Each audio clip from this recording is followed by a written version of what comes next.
സംസ്ഥാനത്ത് സ്കൂൾ വിദ്യാർത്ഥികളിലെ ആത്മഹത്യാ നിരക്കിൽ കഴിഞ്ഞ 10 വർഷത്തിനിടെ ഉണ്ടായ 40% സ്കൂളിലും കുടുംബത്തിലും സങ്കീർണമാകുന്ന ചുറ്റുപാടുകളും കുട്ടികളുടെ മാറുന്ന മനഃശാസ്ത്രവും അറിയാതെ പോകുന്നതാണ് സ്വയം കൊലകൾ.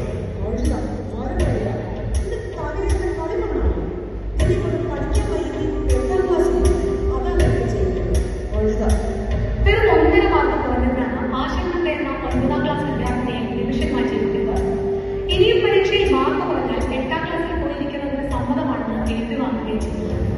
കളിയാട്ടങ്ങളും മാനസിക പീഡനങ്ങളും മുന്നിൽ മനംനൊന്താണ് ആശങ്ക ജീവനൊടുക്കിയത്.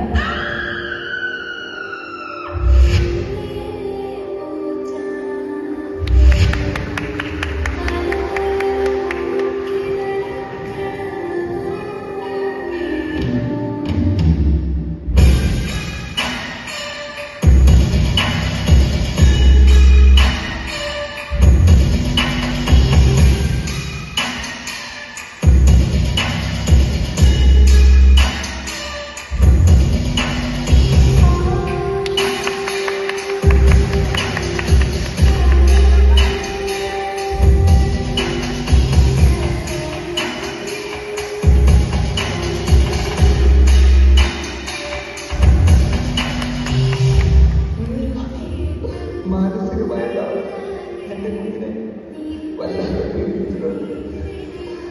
അതാണ് അവർക്ക് ചെയ്യേണ്ടി വന്നത്.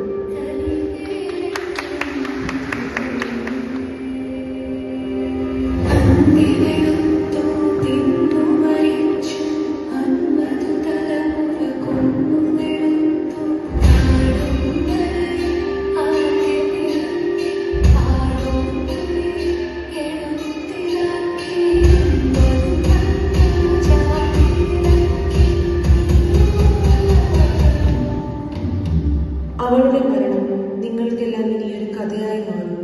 പക്ഷെ അവളുടെ അച്ഛനും അമ്മയ്ക്കും അതൊരു തീരാ വേദനയും. കാരണം അവർക്ക് എല്ലാമാണ്.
അവളുടെ അമ്മയെയും അച്ഛനെയും പറഞ്ഞു അവളത് ചെയ്യണമെങ്കിൽ എത്രത്തോളം മാനസികമായി അവൾ തളർന്നിരിക്കും. നിങ്ങളുടെ ആ വാക്കുകൾ എത്രത്തോളം ആഴത്തിൽ അവൾ വേദന ഉണ്ടാക്കിയെന്ന് നിങ്ങൾ ചിന്തിച്ചിട്ടുണ്ടോ? ചിന്തിക്കുന്നതിനേക്കാൾ അപ്പുറമായിരുന്നു അവൾ അനുഭവിച്ചത്. നിങ്ങൾക്ക് വിദ്യാർത്ഥികളെ ശിക്ഷിക്കുവാനും ശാസിക്കുവാനും അവകാശമുണ്ട്. പക്ഷെ എല്ലാത്തിനും ഉപരി ഒരാശ്വാസവാക്ക് അല്ലെങ്കിൽ ഒരു തലോടൽ. അങ്ങനെ ചെയ്തിരുന്നെങ്കിൽ അവളെ ഭൂമിയിൽ ഞങ്ങളോടൊപ്പം ഉണ്ടായിരുന്നില്ല. ഇനിയെങ്കിലും ചിന്തിക്കും. കാരണം നിങ്ങൾ അധ്യാപകരാണ്, നമ്മുടെ പിള്ളേരെ പഠിപ്പിക്കുന്നവരാണ്. പഠനകാലത്ത് ചിലപ്പോൾ ബുദ്ധിമുട്ടുകളും സമ്മർദ്ദങ്ങളും ഉണ്ടായേക്കാം. പക്ഷേ ആത്മഹത്യ ഒരിക്കലും ഒരു പരിഹാരമല്ല. നിങ്ങളുടെ കടമ പഠിച്ച് ജീവിതത്തിൽ വൻകാര്യങ്ങൾ നേടുക എന്നതാണ്. ഓരോ അധ്യാപകനും നിങ്ങളുടെ വിജയത്തിനായി ദിനംപ്രതി അസാധ്യമായി പരിശ്രമിക്കുന്നു. അവരുടെ പരിശ്രമവും മാതാപിതാക്കളുടെ സ്വപ്നങ്ങളും വെറുതെയാകാൻ അനുവദിക്കരുത്. അതുകൊണ്ട് ചെറിയൊരു പരാജയത്താൽ